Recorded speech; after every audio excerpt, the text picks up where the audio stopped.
Bom dia, boa tarde, boa noite para vocês, nossos alunos do Eu Quero Passar. O melhor site de pré-concursos do Brasil aqui à disposição de vocês para ajudá-los a gabaritar a prova de língua portuguesa. Dentro da gramática da língua portuguesa, eu terminei com vocês a questão de acentuação gráfica. Nós vamos trabalhar agora o significado ou significação das palavras. Por que esse é um tópico extremamente importante para vocês? Quanto maior for a compreensão que vocês têm acerca da significação de palavras, mais fácil será para a resolução das questões que cobram isso. Às vezes eles pegam exatamente aquela palavra no texto, que é uma palavra menos utilizada no nosso cotidiano, no nosso dia a dia, de uma maneira geral, não somente nossa, mas de várias pessoas, de todo um grupo social, e lançam aquela palavra e você tem que, em uma questão, exatamente apresentar o seu sinônimo, o seu antônimo. O que você pode fazer? Utilizar-se do seu conhecimento de prefixos ou radicais gregos e latinos, se não for possível, tentar compreender o significado da palavra pelo conteúdo. Mas quanto maior for o número de palavras que vocês conhecem, melhor será a sua resolução de questões pertinentes ao significado ou significação de palavras. Nós trabalharemos sinônimos, a sinonímia, nós trabalharemos a antonímia, os antônimos, e nós trabalharemos a questão da homonímia, homógrafos, homófonos e homógrafos e homófonos. O que vocês têm que lembrar com tanto nome? Homo é igual. Se ele é homógrafo, grafia, a grafia é igual, escreve igual, mas se pronuncia de uma maneira diferente. Homófono, homo igual, fonia, som, que é igual, então é a mesma pronúncia, entretanto, a escrita é diferente. Homófono e homógrafo, grafia e escrita semelhantes. Parônimos, paralelo, similar a, similar ao nome. Então, nós temos a grafia e a escrita parecidas, mas não iguais. É evidente que nós não iremos trabalhar com vocês uma lista exaustiva de sinônimos, antônimos, parônimos e etc. Eu separei para vocês aqueles mais utilizados e mais cobrados. Qual é a dica que eu dou para vocês? Para que vocês realmente procurem, que utilizem-se da internet para procurar uma lista vasta e ampla, utilizem-se de gramáticas para procurar essa lista maior, porque nós trabalharemos aqui apenas com o essencial. A sua busca por uma quantidade maior, aí vai realmente depender de cada um. Não há como trabalharmos aqui toda uma lista, aquelas listas enormes de 4, 5, 7 páginas. Professor, eu tenho que ler e decorar? Não é exatamente ler e decorar. Ler e reler para você internalizar e acabar reconhecendo aquelas mais essenciais, aquelas mais cobradas de você. Certinho? Então vamos lá trabalhar agora a questão da significação das palavras. Os sinônimos, a sinonímia, o que é parecido? Por que existe tantos sinônimos na língua portuguesa? Porque nós temos uma formação da língua portuguesa oriunda de vários ramos das línguas. Nós temos uma extrema influência da língua latina, nós temos uma extrema influência da língua grega. Por isso, na formação e estrutura das palavras, nós temos aquela lista também enorme de radicais e prefixos gregos e latinos. Então, nós temos determinada palavra que tem uma origem latina, que é sinônima de outra palavra, às vezes totalmente diferente na grafia, e que é de origem grega, sem contarmos a questão dos estrangeirismos que foram aportuguesados, a questão das palavras de origem indígena, origem africana e etc. Então, essa sinonímia vasta, essa antononímia vasta, ela se deve a quê? A essa riqueza da língua portuguesa, das influências que ela vem recebendo ao longo do tempo. Aqui, os sinônimos têm aqui para vocês um conceito. São palavras com sentido igual ou aproximado. Muito cuidado. Às vezes não são idênticos, mas aproximados. Ocorrem não apenas dentro de um grupo com um radical semelhante, mas também com um radical diferenciado, devido à contribuição greco-latina. Foi o que eu falei com vocês. Quando nós temos esse radical semelhante, nós temos a família de cognatos.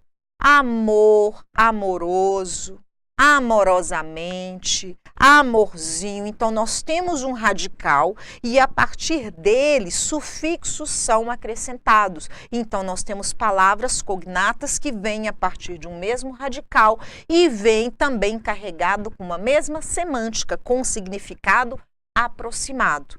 Quando há essas diferenças, vamos nos lembrar da formação grega e vamos nos lembrar da formação latina. Exemplo: brado, grito, clamor. Ah, professora, mas brado é diferente de grito, é diferente de clamor. Clamor, a pessoa está ali clamando, pedindo.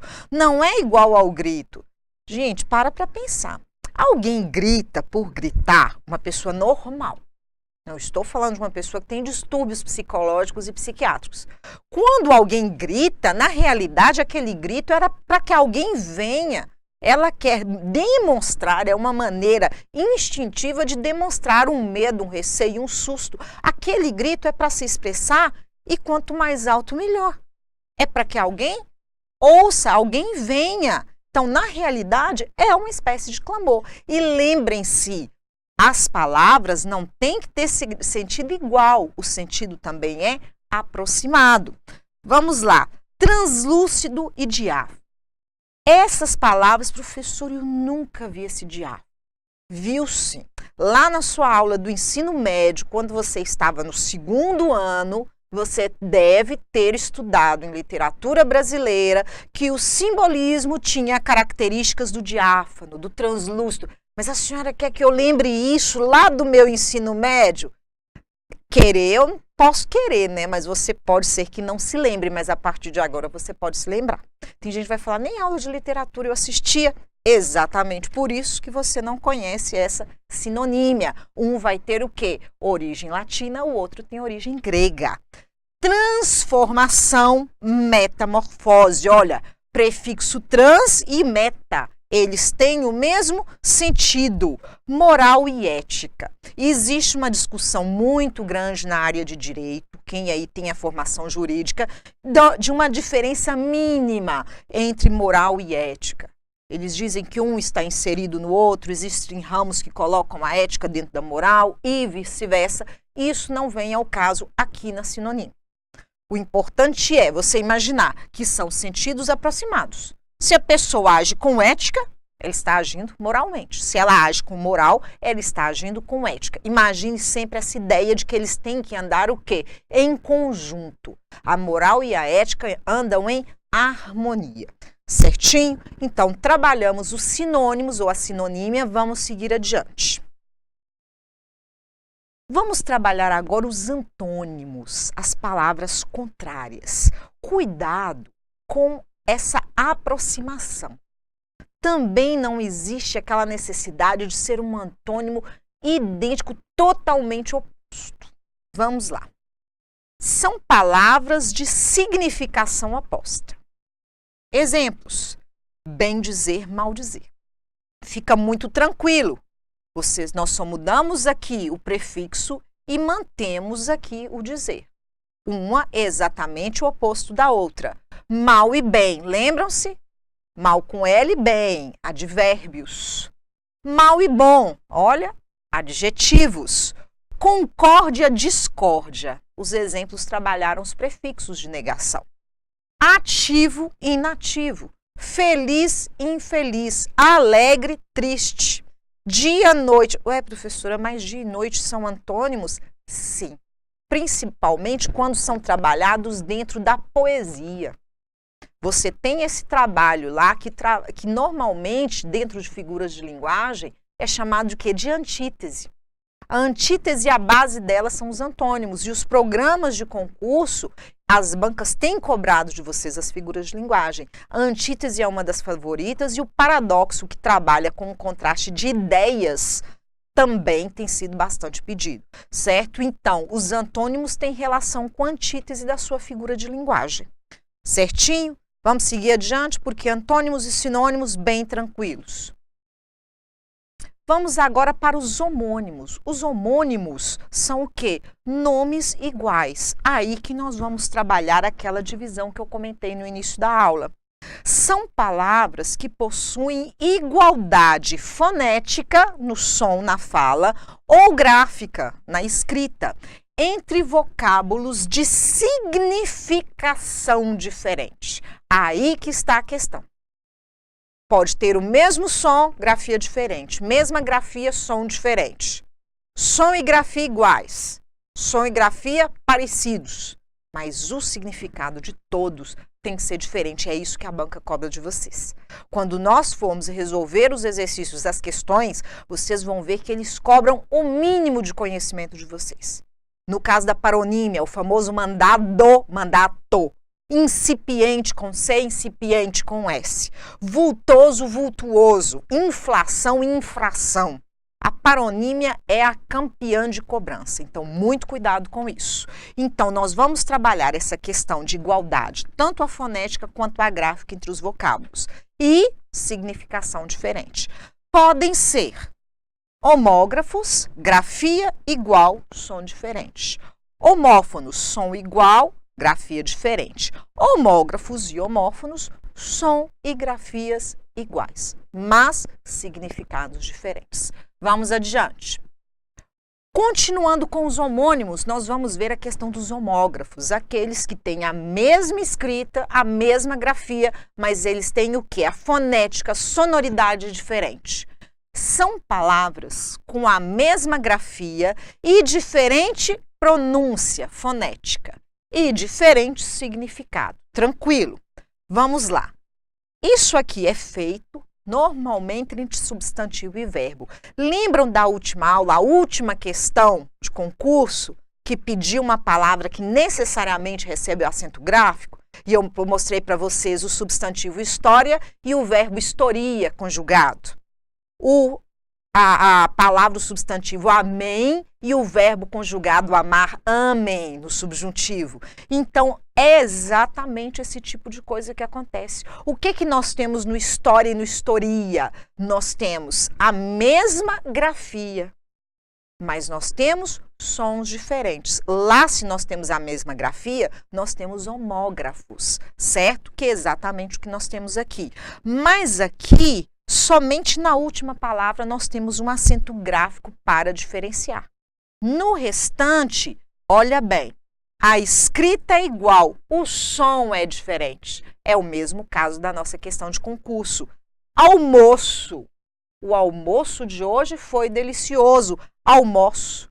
Eu almoço todos os dias ao meio-dia. Então, olhe bem, almoço, almoço. O som do O é diferenciado. Colher, colher, utensílio usado para comer, colher. Eu fui colher as flores esta manhã, o verbo. Jogo, o jogo do domingo foi emocionante. Jogo, eu jogo futebol todos os domingos. Aqui nós temos o verbo. Denúncia. Normalmente, muito erroneamente, né, se diz que as pessoas foram até a delegacia fazer a denúncia. Né? Quem tem a formação jurídica sabe muito bem que não é o termo correto, mas popularmente falando, sim. Aqui é o substantivo denúncia, denuncia. Ele denuncia toda a corrupção que vem ocorrendo no partido. Então, aqui fica claro para vocês que eu tenho escrita idêntica, aqui com uma variação de acento, mas continua tendo uma escrita idêntica, mas nós temos o quê? Nós temos uma pronúncia, nós temos uma fonética diferenciada. Então, olhe bem, esse tipo de questão também é cobrado de vocês. Esse tipo de palavra, como história, historia, amém, amém, até iate da última aula, é exatamente o que é cobrado de vocês em homógrafos. Eles perguntam qual a palavra que necessariamente, obrigatoriamente, ela só existe com acento. Então, se fosse denúncia, o substantivo existe, Mas como verbo, não, ela não precisa de acento. Muita atenção, são muitos detalhes, a língua portuguesa é carregada de detalhes. Se vocês observarem os detalhes, vocês vão colher os frutos de muitos acertos nas provas de vocês. Na próxima aula, nós continuaremos com significação de palavras e eu trabalharei com vocês os homófonos, os parônimos, homófonos e homógrafos. Até a próxima aula e bons estudos!